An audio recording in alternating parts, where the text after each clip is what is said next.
Oi, Mano, Arcângela. caiu a conexão? Caiu. Caiu a sua, não foi?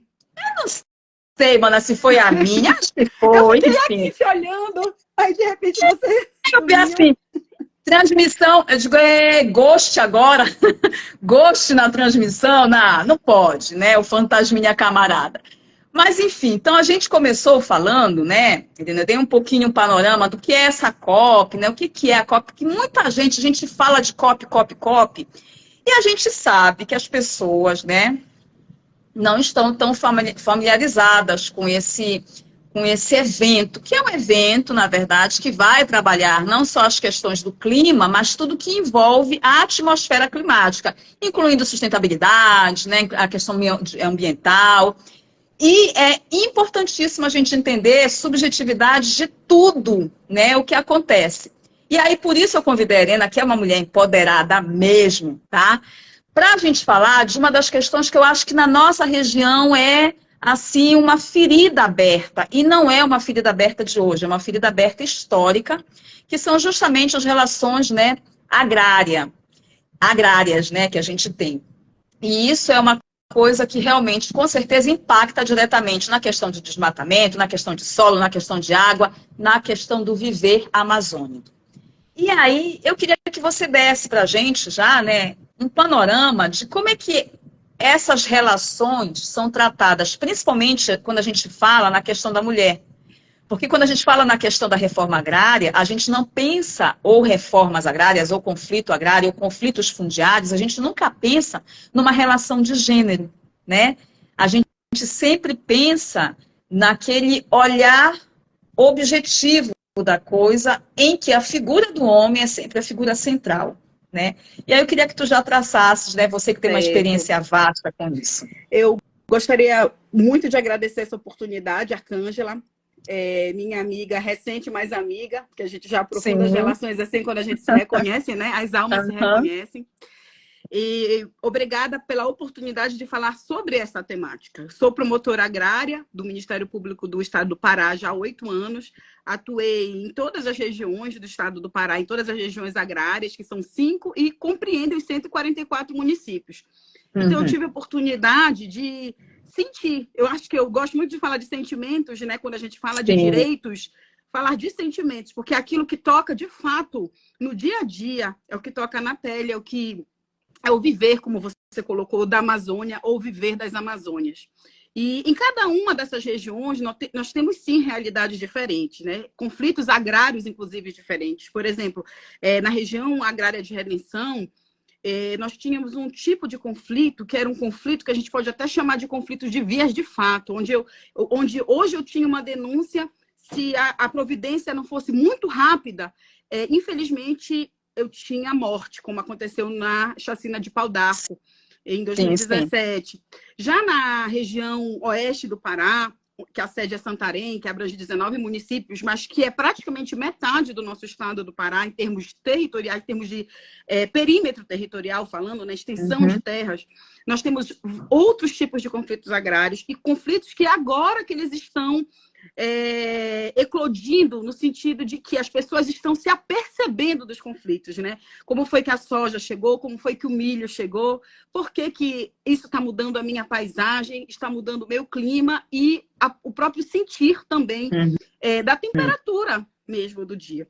E aí, quando nós vamos para as questões de gênero, a coisa fica muito mais preocupante, porque as mulheres, de fato, elas são em regra, dentro dessas questões agrárias, e quando eu falo agrário, o agrário ele é maior que o fundiário, tá? Para quem não é da área, o fundiário ele diz muito a questão do registro público, da matrícula, da ocupação, do georreferenciamento, questões também pessoais, mas técnicas, eminentemente técnicas. O agrário, ele envolve mesmo a posse da terra, o conflito no sentido de que o que eu colho, o que eu planto, eu como o que eu planto, eu vivo do que eu planto, ou eu não vivo do que eu planto? Eu vivo de vender o que eu planto e enriqueço. Então, são questões mais abrangentes. O fundiário ele está contido no agrário, né? Para que os ouvintes, para que os...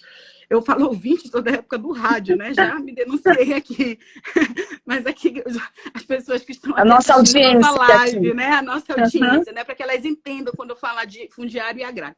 E aí, quando vai para a questão das mulheres, é que a verdade é que a maior parte das mulheres, elas são as grandes responsáveis por esse plantar, por esse colher e pelo cuidado. Né? Caiu até na prova do Enem uma redação assim muito bonita para a gente discutir a temática, né? Sobre o cuidado da mulher e essa invisibilidade do cuidado. E essa invisibilidade ela vai também para o campo, para o agrário. Com certeza, sim.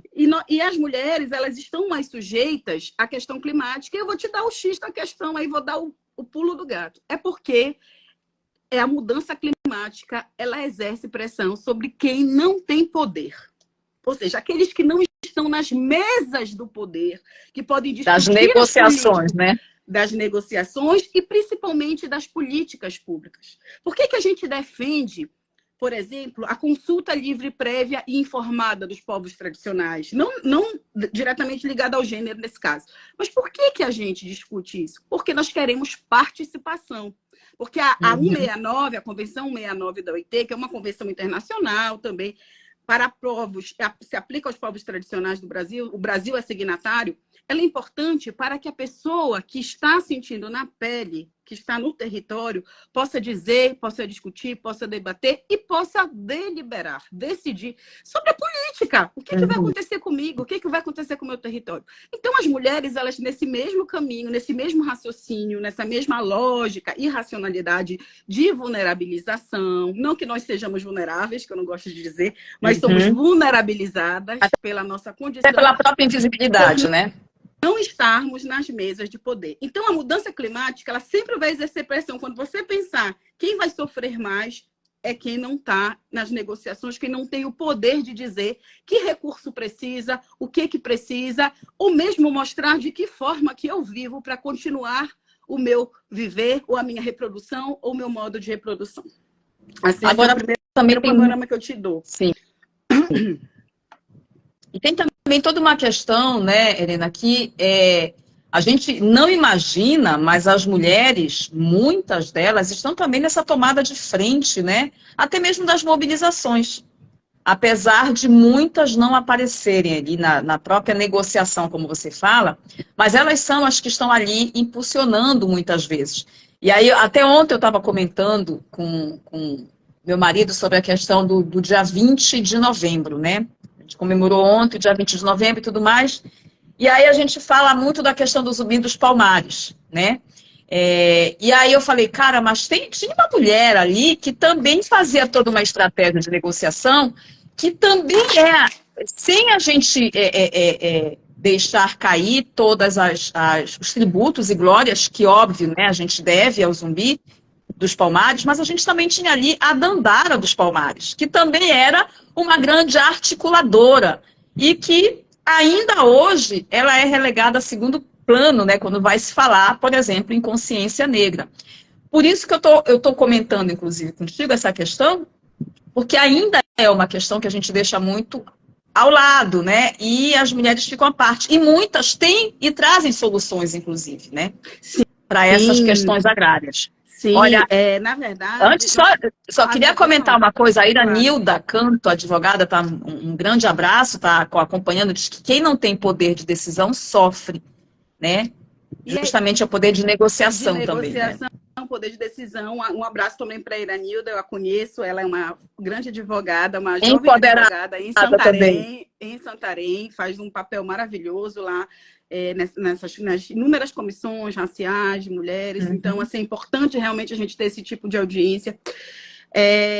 E espraiar, né? A nossa questão aqui é espraiar ideias. Isso que você colocou, na verdade, é que a própria assunção, a própria simbologia, né, de colocar o Zumbi dos Palmares ainda é a lógica do patriarcado. Exatamente. É a forma como nós fomos, infelizmente vou ter que usar a palavra, de colonizados, né? O Brasil, ele se chama Brasil por causa do pau-brasil, que é um produto de exportação, que foi a primeira forma que nós começamos logo com desmatamento. Né?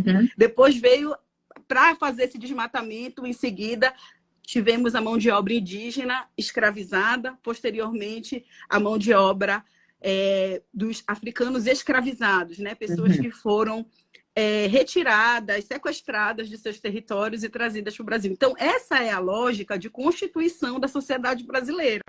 Existia senhores e existiam os subalternizados. Sim. E as mulheres ainda ficam num local ainda muito mais, digamos... Excluído, né? Excluído, né? De uma sutileza assim, que a gente não consegue nem falar de quantas interseccionalidades se relega a mulher. E aí, assim, eu trouxe para vocês, assim, por exemplo, algumas questões que, por exemplo, quando eu tenho seca, né, no oeste do Pará, que eu estou com a seca, quem são as pessoas que vão percorrer as distâncias maiores para buscar água?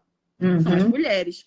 E essas mulheres, elas ficam não só no Brasil, isso tem estudos, né, da própria ONU Mulheres, que fala, né, em países que sofrem com seca, que já estão com mudanças climáticas sistematizadas, que já se fez essa leitura, países africanos, essas mulheres estão mais vulnerabilizadas a estupro, a diminuição do acesso à água e, pasmem, né, a própria questão da dignidade menstrual, porque elas não têm como sequer fazer uma higiene mínima. E nós temos que levar em consideração. Agora é a hora de falar.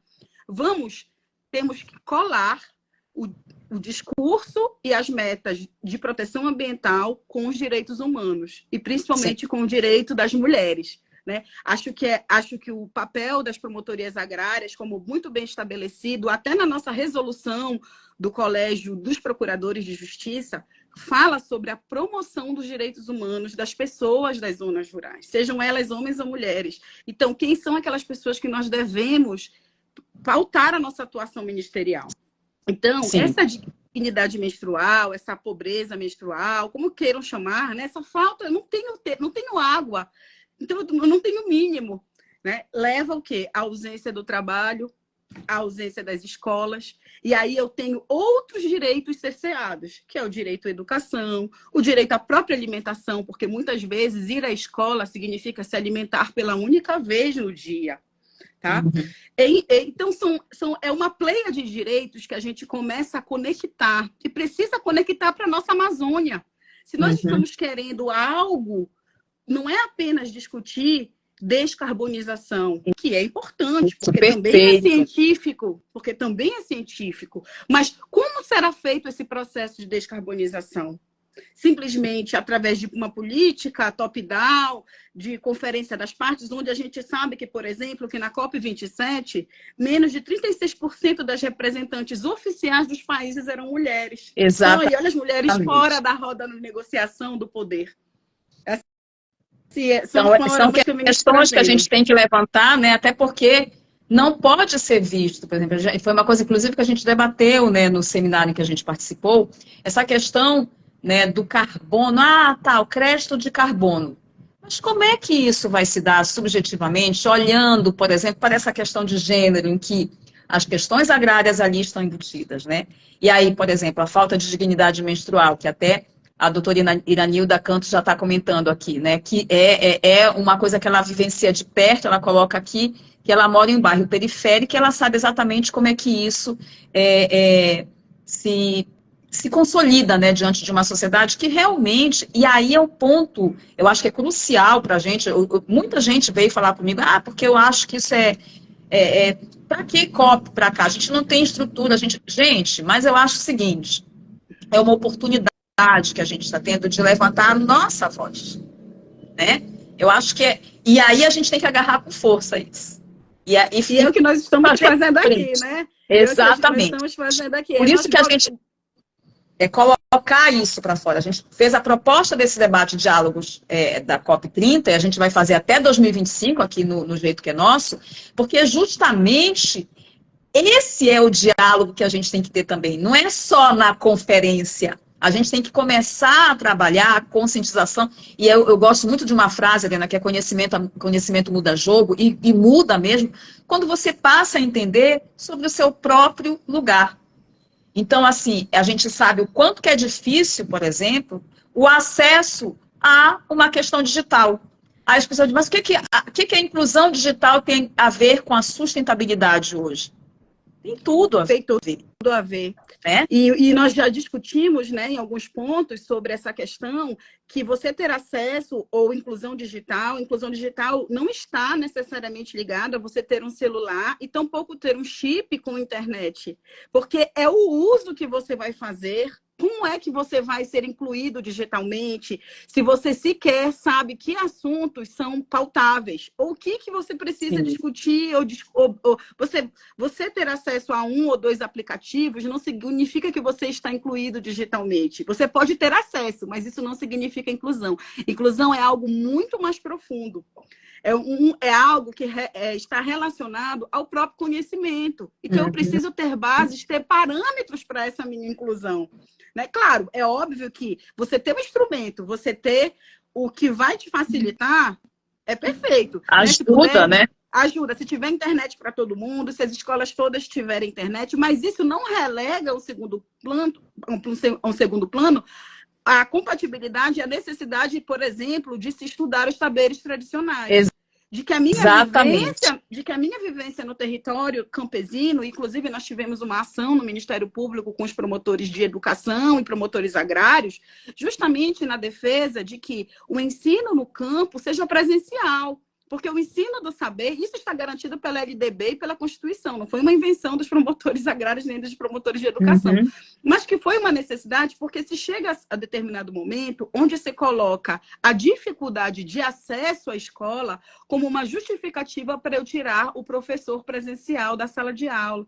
Isso é defenestrável e, sinceramente, simplesmente vão criar gerações que não vão se conhecer, não vão saber como se vive, não vão poder falar, ou pelo menos não vão poder falar e experimentar as suas próprias vivências sociais, né? Porque simplesmente vão estar adquirindo um produto de uma sala de aula de Belém, de uma sala de aula de São Paulo. Veja bem, não quero dizer que não é importante que você tenha isso complementarmente. Todo conhecimento é válido. Se você puder ter uma aula diferenciada, que você possa ter uma imersão no museu, para você ver obras de arte, até mesmo de artistas brasileiros que não são da sua região, é óbvio, quanto mais variedade de cultura, melhor para todos nós. Porém, isso não exclui a qualidade e a necessidade de um saber tradicional bem pautado, de uma escola indígena bem colocada, de uma escola quilombola, do campo bem colocado, de uma escola campesina, né? Que é o que as mulheres elas trazem também no seu cuidado. Né, Helena? Precisam, porque a gente conhece uma realidade, eu acho que às vezes a gente também fica muito no nosso canto, né? E a gente conhece uma realidade que ela está fora do nosso horizonte, de mulheres que muitas vezes não conhecem a própria palavra documento de identificação. Você perguntar e a pessoa não sabe o que é, né? E aí, eu lembrei agora a gente teve uma discussão também com a Márcia Cambeba, na semana passada, um diálogo muito gostoso também lá no seminário, em que ela citou uma coisa que me chamou muita atenção. A gente tem muita vontade de aprender o inglês para estar preparado para a COP30, mas a gente não tem a curiosidade de aprender pelo menos uma língua dos nossos povos originários. E a gente teria uma excelente oportunidade de mostrar para o mundo uma espécie de subjetividade.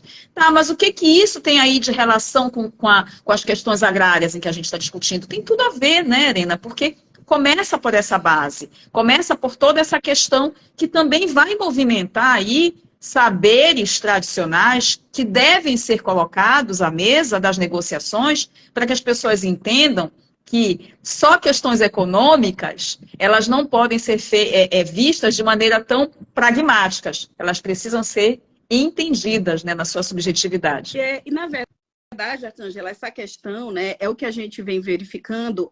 Quando se preocupa, se passa a colocar o meio ambiente como algo central, em nenhum momento, ou a própria sustentabilidade desse meio ambiente, ou seja, essa conservação e a preservação ambiental, em nenhum momento a teoria, ela não deixa de lado as pessoas. Ao contrário, o meio ambiente, em tese, é para as pessoas, para que o clima seja melhor, para que fosse... Mas veja bem, não é para só um tipo de pessoa, não é para só um modo de vida. O clima e a preservação e a qualidade do ar e tudo que pode se falar sobre isso, a qualidade do solo, a existência dos rios e a utilização das águas, né? Elas são para todas as pessoas e para todas as formas de vida. A gente não pode simplesmente isolar e dizer, este é o modo de vida certo, vamos continuar com ele. E o que eu ainda não percebi nas discussões, ou pelo menos, claro, sempre há pessoas que pontuam isso, né? A Chay Suruí, ela pontuou muito bem no discurso dela, que foi um discurso famoso, né? Aquela própria adolescente, que à época era criança, adolescente, a Greta, sempre são pessoas que tiveram essa noção. Mas nós não conseguimos entender que não há essa absorção, não há uma absorção verdadeira dessas discussões, no sentido de eu vou preservar outros modos de vida. Eu estou preservando o socioambiental, o ambiente como social. A questão econômica, como ela é colocada, por exemplo, no mercado voluntário de carbono, é simplesmente uma cooptação das comunidades, dizendo que elas vão ganhar milhões de reais e esses milhões vão ser suficientes para que elas não plantem, para que elas não colham. E aí eu volto à discussão da questão agrária. Se nós não tivermos pessoas plantando e colhendo, utilizando a terra, sejam indígenas, quilombolas, extrativistas, campesinos, por que nós vamos ter uma proteção diferenciada para esse território?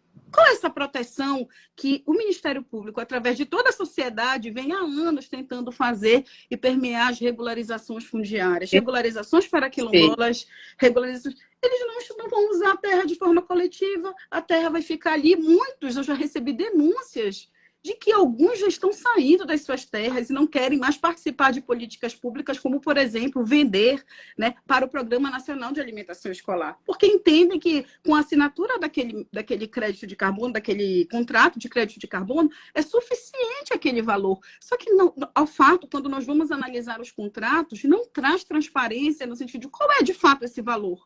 Como vai de fato ser distribuído? Ser mais transparente, né, nessa negociação. Família, ou essa mulher, ou esse cidadão, né, esse indígena, esse quilombola, e aí, nesse caso, assim, vale para todas as famílias. Como é que, de fato, eles vão viver e gerir essa questão?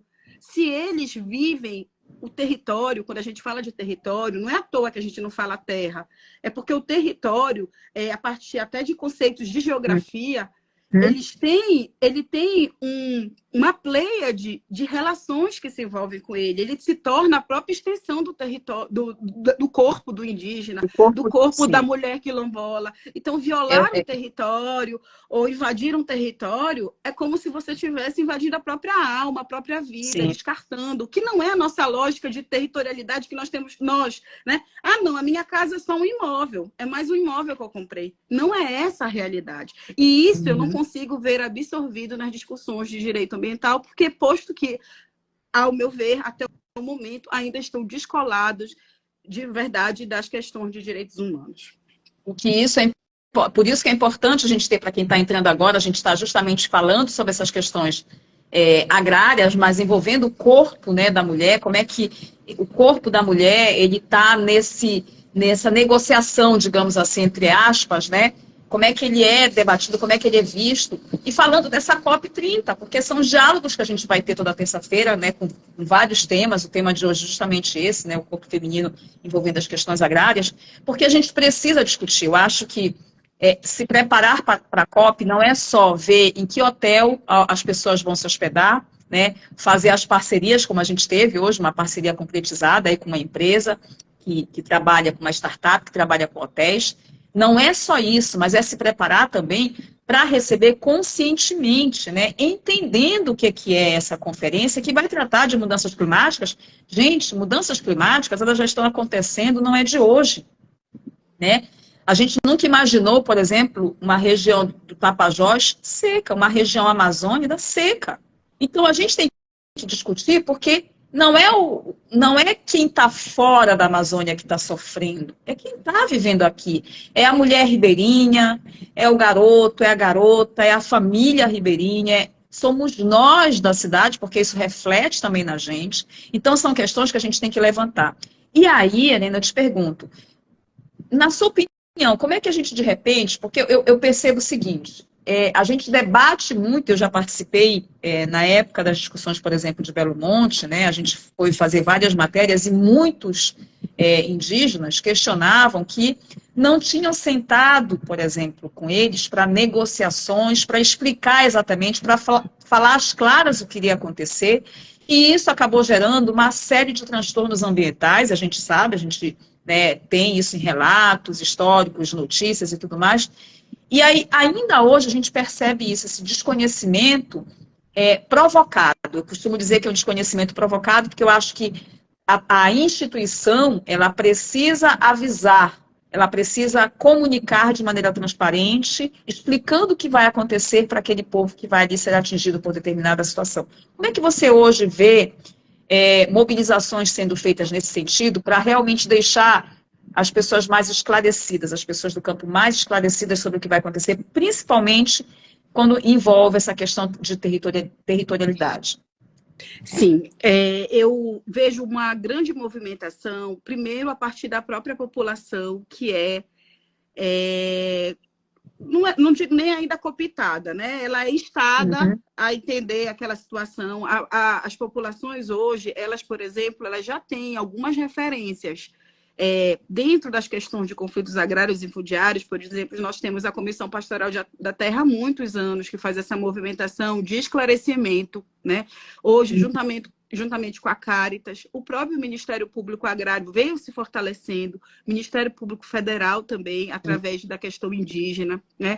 Muitas ONGs, algumas ONGs, boas ONGs que eu digo, né, que são aquelas realmente, de fato, preocupadas, não exclusivamente com uma questão econômica ou de vencer um edital, mas realmente de empoderar essas pessoas sobre o que elas precisam compreender e entender no sentido mínimo. Mas ainda, Arcângela, eu quero te dizer que isso é um pouco falho, deveria ser algo muito mais abrangente, deveria ser uma política de Estado.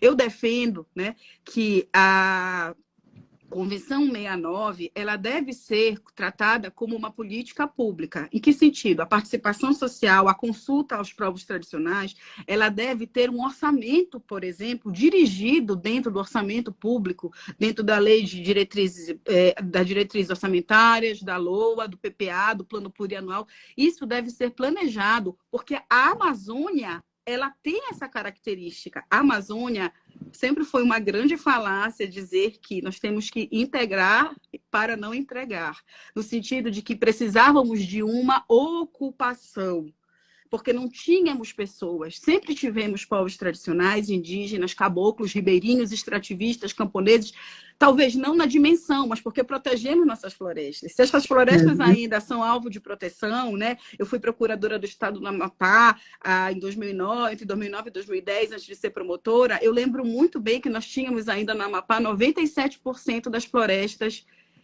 conservadas e eu era promotora da parte de meio ambiente já, e queriam fatiar entre as madeireiras para exploração, desconsiderando, por exemplo, a lei de outorgas florestais, que já dava um privilégio no vencimento dessa licitação ambiental para ribeirinhos, para quilombolas. Já tinha, as populações tradicionais já eram consideradas na legislação. De alguma forma, elas já estão consideradas na legislação. Mas para que uma política pública se efetive, além da articulação, ela necessariamente deve estar incluída no orçamento, para que possa haver o que a gente chama de controle social. Porque não basta simplesmente as pessoas se empoderarem dos seus direitos. Elas precisam entender como aquele mecanismo pode se tornar realidade, no sentido realmente de uma articulação e da próprio controle e fiscalização do Ministério Público. Se eu tenho um elemento orçamentário para que eu fiscalize, enquanto promotor de justiça, seja da improbidade, seja da área de fundações, enfim,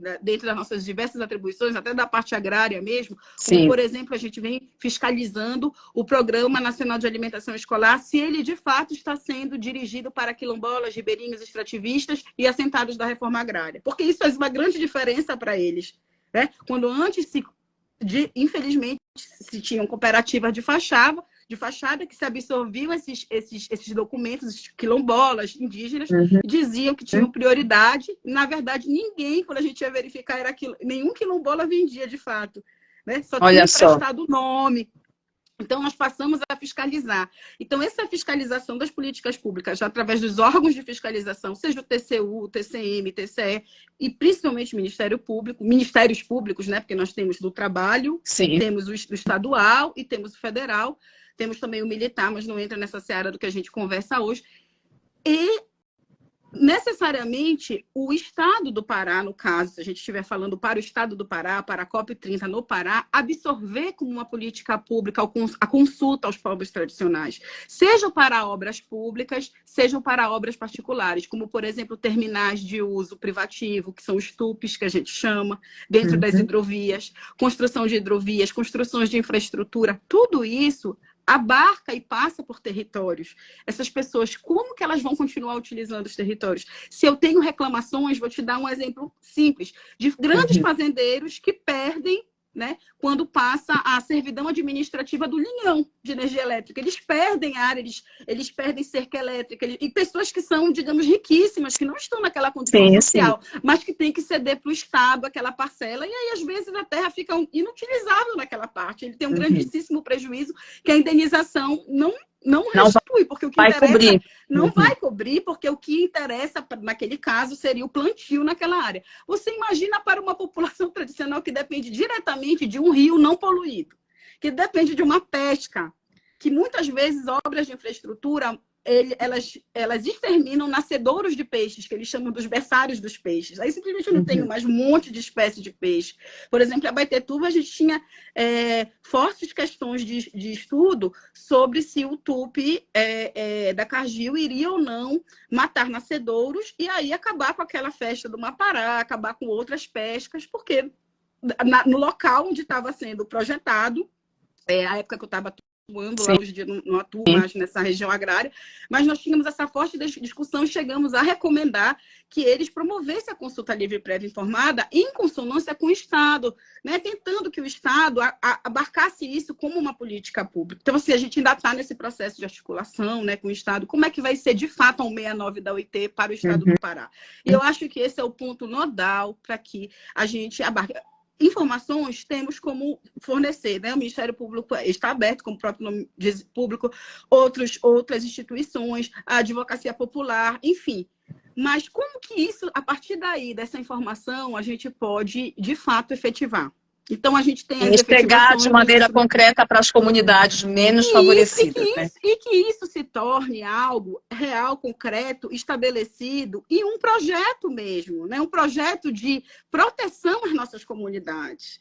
Né? São pessoas, têm direitos, não existem esses direitos diferenciados, né? Porque muitas vezes o que a gente percebe, que é dentro da ótica, inclusive, que a gente fala do racismo ambiental, é isso, que há alguns privilégios, algumas populações são mais, algumas comunidades ficam mais privilegiadas que outras, e outras simplesmente são invisibilizadas, né? Por exemplo, como os quilombolas do Acará, que recebem uma série de agrotóxicos, como camponeses do sul do Pará, que estavam sendo pulverizados também com agrotóxicos, como uma espécie de cercamento para que eles saíssem da área. Né? Então, nós temos vários exemplos, se você quiser, a gente conversa sobre São várias situações, exemplos, né, que incluem não só agressões físicas e morais, mas também agressões de outras instâncias, digamos assim, né? Né? Agressões que a gente está falando, porque você agride a saúde daquele camponês com uma pulverização de agrotóxico. Ele não vai querer ficar naquela terra mais, né? Como? É o caso, por exemplo, das pessoas que foram remanescentes da onça-puma, que eu também foi um outro caso que eu tive a oportunidade de trabalhar. Era mineração, porém, as pessoas eram assentadas da reforma agrária pelo INCRA. Quando chegou a mineração, eles consideraram uma pequena parte como área incidência, né? Nós temos um grande problema com isso da mineração. Existe uma parte de incidência direta e indireta. Esses que estavam, que eles diziam que era indireta, entre aspas, eles recebiam todo o pó de minério. As crianças estavam com 1 mês com problemas respiratórios, algumas já nasciam doentes, né? Com outros. Não tinha a menor condição daquelas pessoas permanecerem ali naquele local, apesar de dizerem que era uma área de incidência indireta, mas ficou provado que ambientalmente eles não tinham como ficar mais naqueles lotes. E eram pessoas que tinham porque não tem como isolar a terra, não tem como simplesmente dizer, olha, daqui para cá não passa, não existe, né? Essa é a questão climática. Existe algum leito. Essa é a questão climática. Então, a mineração, qual é o melhor interesse público? É a reforma agrária ou é a mineração? É que a gente tem que se perguntar. Porque você estabelece uma política de reforma agrária com lotes, com criação de projetos de assentamento, aí se aparece alguma lavra por perto ou embaixo, simplesmente começa a se desapropriar as pessoas das áreas. As pessoas têm que procurar outras questões. E o mesmo vem acontecendo, infelizmente, com os povos indígenas, que têm as suas áreas demarcadas, mas que são alvo de garimpo ilegal, da poluição dos rios, etc. E isso é uma questão muito séria. Você vê, Helena, dentro dessa sua experiência toda, trabalhando essas questões em várias localidades aqui do nosso estado, como é que você enxerga, né, essa discussão que a gente vai ter em 2025, envolvendo essas questões climáticas, na sua área? Como é que você enxerga essa conferência como uma oportunidade, digamos assim, de implementação de várias soluções que já estão apontadas? Você colocou vários estudos, né? Várias informações que podem possibilitar, inclusive, soluções de coisas, são soluções simples, né?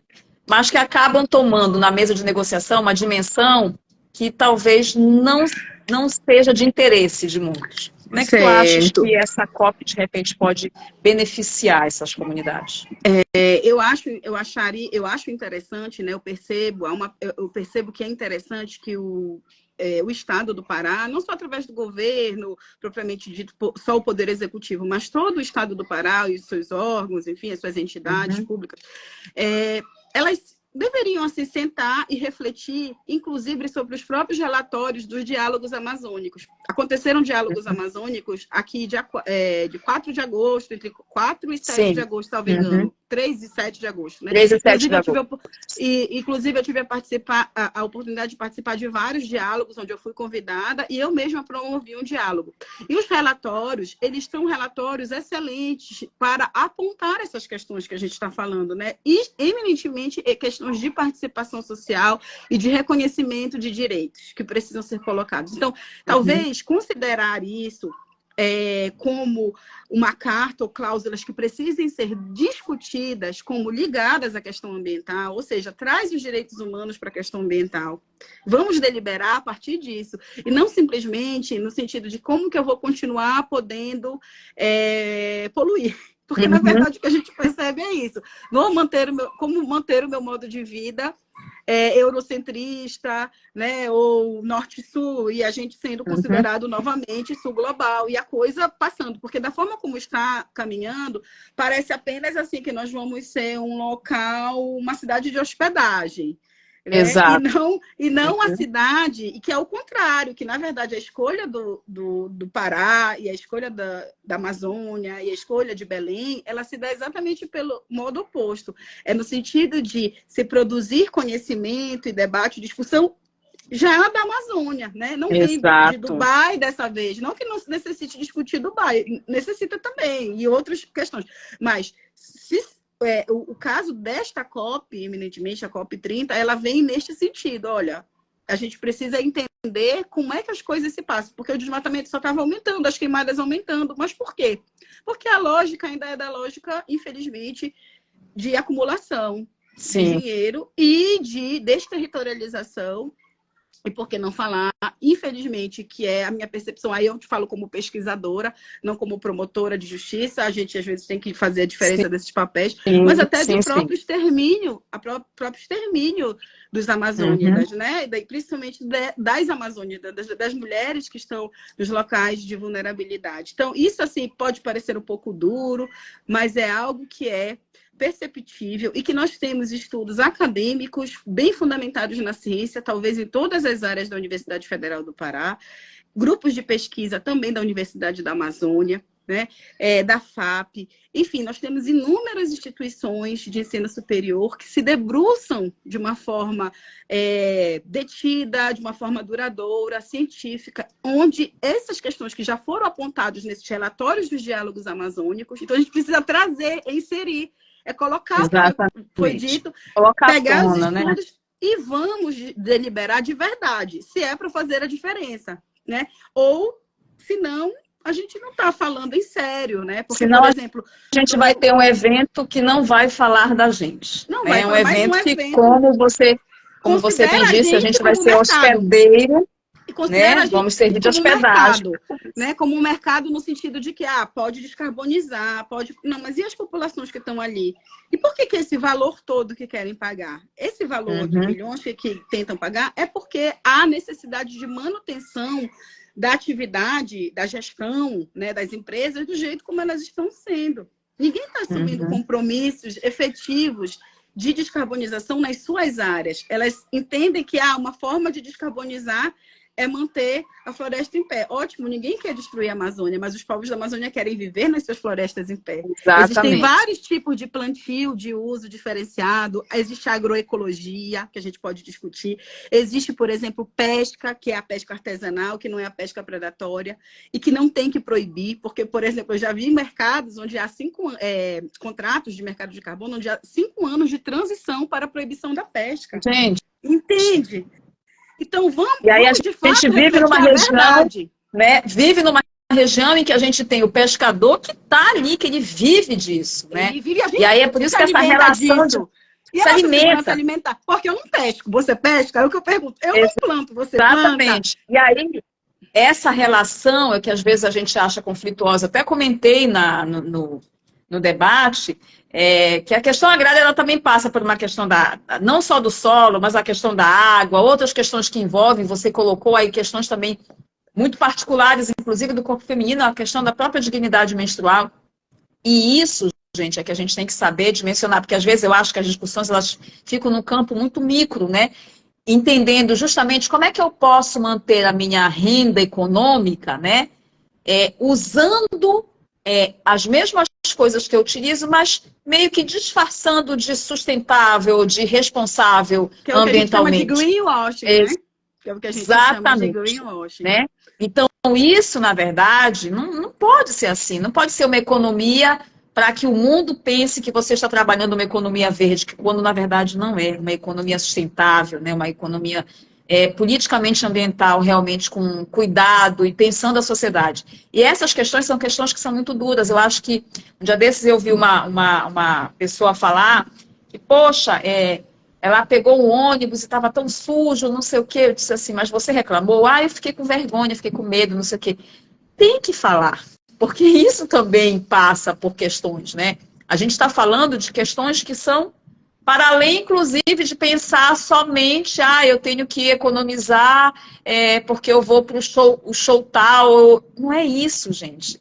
Às vezes eu acho que a gente pensa tão pequenino, né, quando a gente quer pensar do nosso. E aí aquela história mesmo do que a Márcia falou. Você está pensando em aprender inglês para falar com o pessoal que vem da COP30. Legal, aprenda o inglês, mas fale também a sua língua. Né? Isso. Fale como a gente precisa também entender. Eu acho que essas questões são questões bem peculiares. E, Helena, e com relação à participação feminina nessa COP30, principalmente envolvendo essa questão da mulher do campo, como é que você acha que a gente pode ajudar nessa mobilização? Pois na verdade tem que ser mobilização mesmo, porque o que acontece? Existem representações oficiais, né?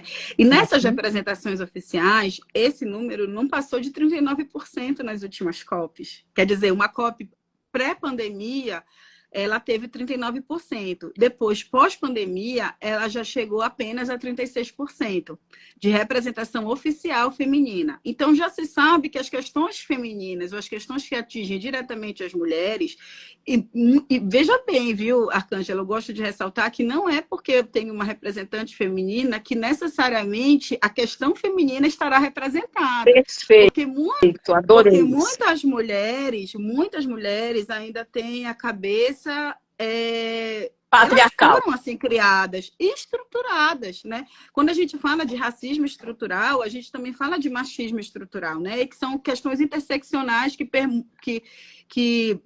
permeiam as questões, inclusive, principalmente contra, ainda em favor das mulheres pretas e pardas, das mulheres negras do nosso Brasil, né? Como se tivesse um escalonamento de direitos e principalmente de obrigações, né? A mulher negra, ela tem a obrigação de ser forte, ela tem a obrigação de ser sozinha, de não ter um companheiro, ela tem a obrigação de aguentar firme, enquanto a mulher branca, ela até tem a obrigação de aguentar firme, mas ela não fica só. Ela tem são coisas que a gente pode até discutir uma série, uma live, cadeia muito mais amparada, né? Muito mais amparada. E que a gente sabe que isso liga-se também à questão afetiva, né? A questão da autoestima, a questão do amor próprio. Então, é uma questão realmente estrutural, uma questão macro. Nós sabemos que nós temos inúmeros coletivos de mulheres. Atualmente, eu até tenho a oportunidade de coordenar o Núcleo de Proteção à Mulher do Ministério Público, que a gente chama Núcleo Mulher, do Ministério Público do Estado do Pará, onde a gente caminha, por exemplo, nós iniciamos ontem, com o Dia da Consciência Negra, também os 21 dias de ativismo de enfrentamento à violência contra a mulher, sim, porque, infelizmente, a gente ainda está na questão da violência, de proteção à integridade física. E aqui a gente está falando de COP do quê? Das maiores decisões mundiais. Entende como nós estamos distantes ainda? As mulheres, elas não conseguem se manter, não são elas, né? Isso é uma forma que eu estou falando de até, né, um xiste, né? Que elas não conseguem se manter íntegras.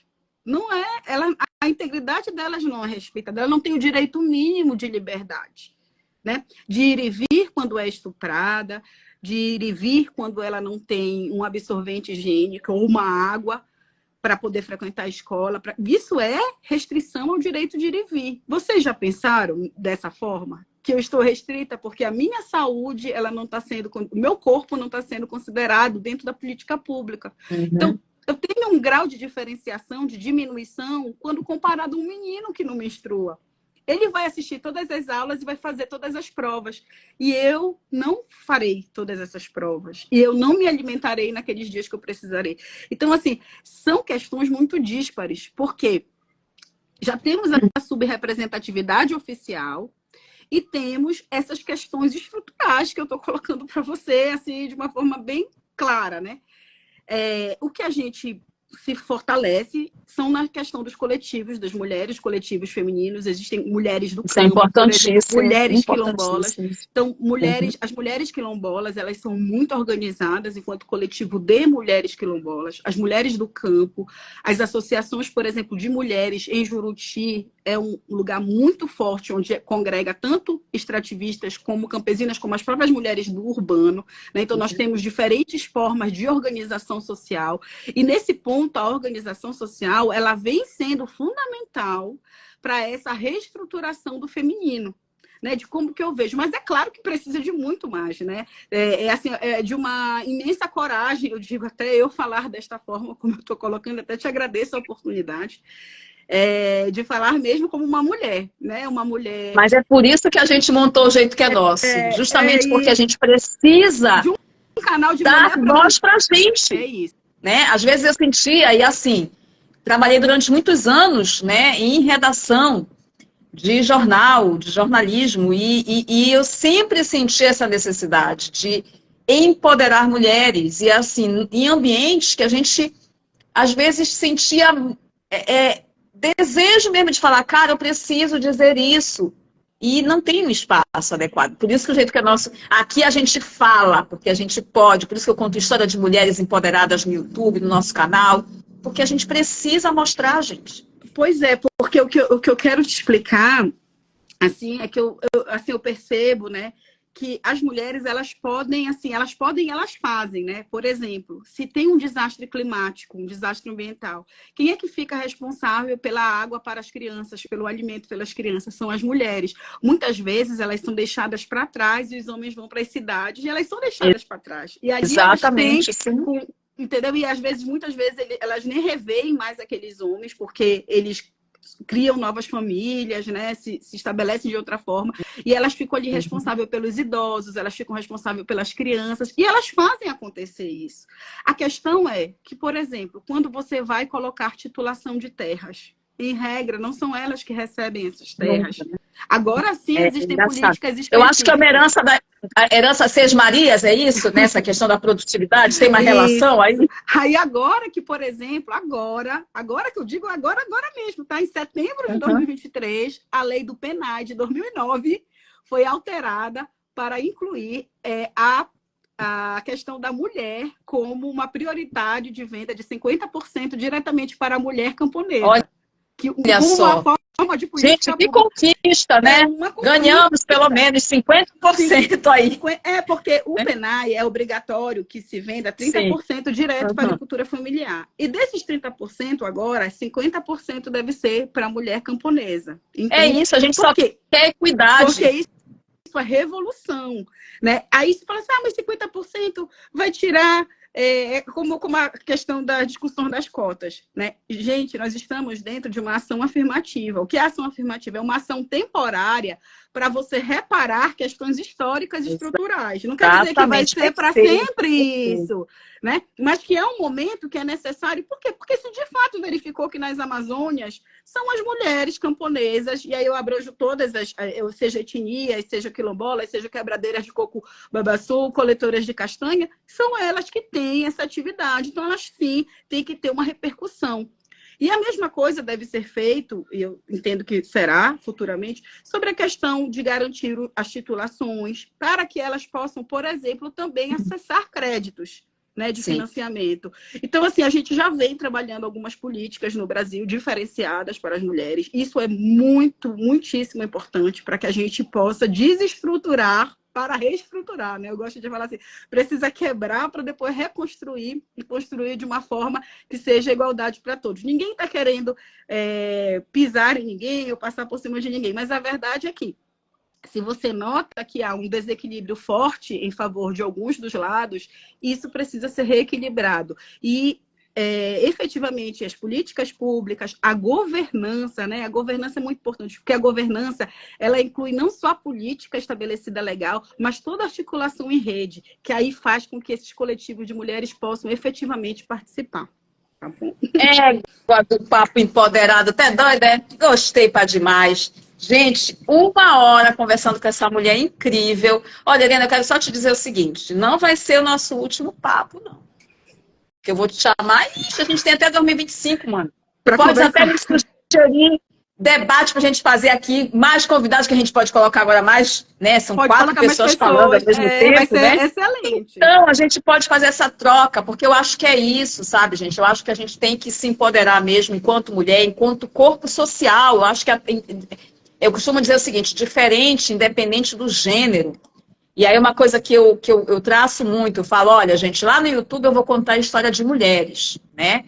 Então, nosso canal, do jeito que é nosso no YouTube, a gente conta a história de mulheres empoderadas, mulheres que realmente têm muito a contribuir, que podem te ajudar a ser empreendedoras e tudo mais. Aqui no Instagram, ele é um espaço para todos os gêneros. Inclusive os cursos que a gente oferta, os cursos que a gente oferece, falar em curso, a gente tem sexta-feira uma live, hein, gente, de graça, curso de graça para você aprender a empreender, tirar aquela ideia do papel. A gente aqui democratiza, porque eu acho que é isso, trabalhar essa equidade é importante. E principalmente, como a Helena falou, é você ter uma questão de governança nas suas questões, né? Você saber exatamente que você também tem poder de decisão, mas você só consegue isso, meu amor, quando você se apodera da coisa que você tanto deseja. Eu costumo dizer que é a mesma coisa no negócio. Não adianta você querer fazer uma coisa e você estabelecer uma meta se você não conhece daquela meta. Tem que correr atrás, tem que buscar, tem que sair do papel. A gente sabe que no caso das mulheres do campo, existe aí uma questão que é a questão estrutural e também a própria questão do acesso a alguns saberes que podem dar para elas um poder de negociação muito maior. Mas isso também pode, né, a partir dos próprios coletivos, né, isso pode também ser solucionado. A gente teve a oportunidade, do jeito que é nosso, de levar uma oficina, né, para o Combu, num lugar de mulheres que trabalham exatamente com extração de cacau.